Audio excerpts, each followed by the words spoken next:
আসসালামু আলাইকুম। ঈদ মোবারক, ঈদ মোবারক, ঈদ মোবারক।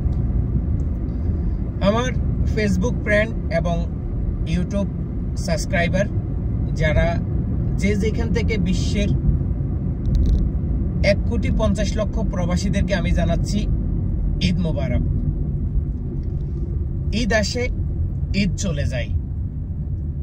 ঈদ আমাদেরকে অনেক কিছু শিক্ষা দেয়। ঈদ আমাদেরকে অনেক মানুষের কাছে নিয়ে যায়। ঈদ আমাদেরকে অনেক মানুষের সাথে পরিচয় করিয়ে দেয়।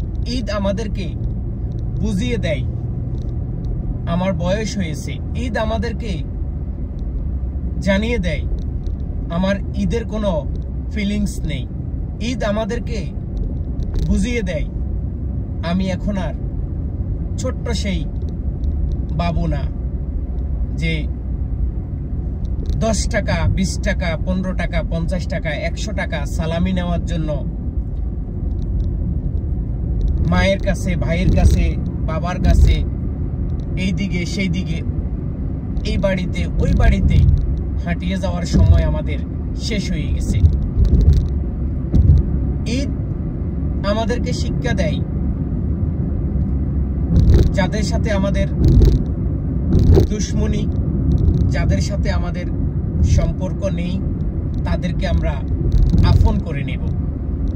ঈদ আমাদেরকে এমন একটি জায়গায় নিয়ে যায় যে হাসি মুখে সবার সাথে আমরা ঈদ উদযাপন করব।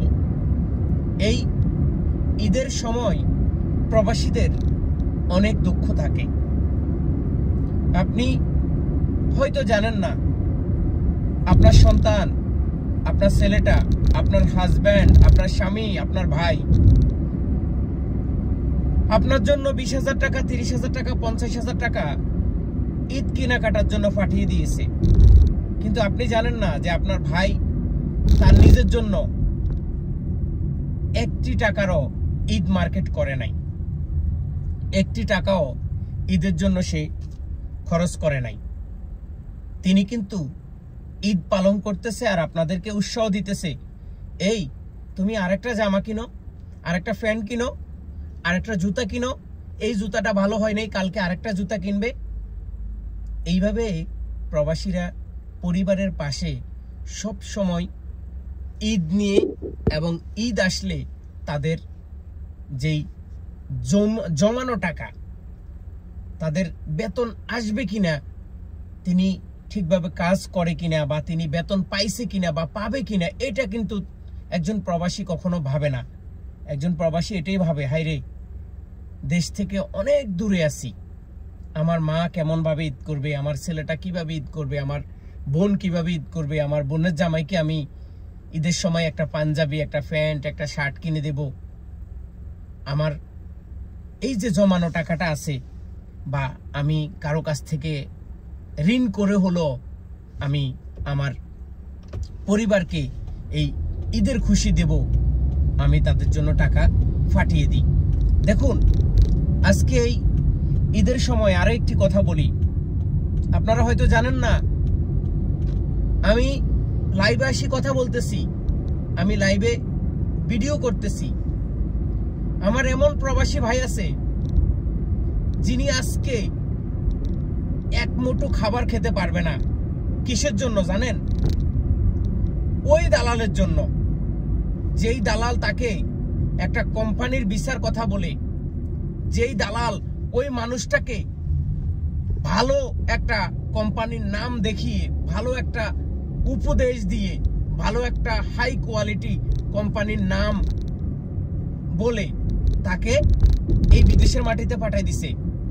আসার পরে তার সাথে কোনো যোগাযোগ নাই, তার নাম্বারটা ব্লক করে দিছে।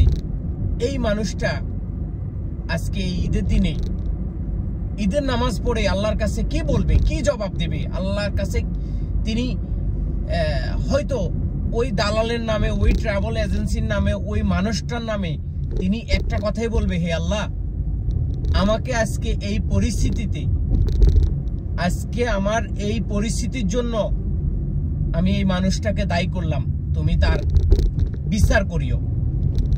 তো এমন কোনো কাজ করব না যেই কাজ করলে মানুষ আমাদেরকে অপমান করবে, মানুষ আমাদেরকে বদদুয়া দেবে, মানুষ আমাদেরকে কি করবে, নামাজ পড়তে গিয়ে আমার নামটা চলে আসবে, বদদুয়া দেবে। এই কাজ করা যাবে না। তো সবাই ভালো থাকুন, সুস্থ থাকুন। আবারও ঈদের শুভেচ্ছা জানিয়ে আজকের মতো শেষ করতেছি। আব্দুল আজিম এই মুহূর্তে সৌদি আরব রিয়াদ থেকে। আল্লাহ হাফেজ।